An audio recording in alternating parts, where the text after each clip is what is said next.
Just thought I would show you what I did today to get this rear hub off. I did the other side the other day, and when I took the big nut off, it just fell off. It wasn't really on tight at all, but that was the side that was worn. This hub isn't that worn. Take the big nut off, I couldn't get it to come off, so I was looking for a puller to pull it off. This is an old outer front hub that I had.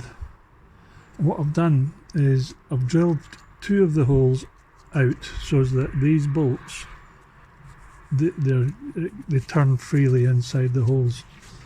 Put the thing up. I left the big nut on the first few threads, and I'm just in the process of tightening these up, and as I tighten these up it'll pull the hub off.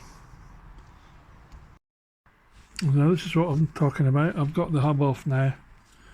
This here is an outer hub that I no longer need because it's worn. So what I've done is this hole, this one here, I've drilled it out so that my bolt just goes straight through it, and this one here, and like I say, I've just got a big spacer on that one just to take it up because it's a bit too long, and this one, and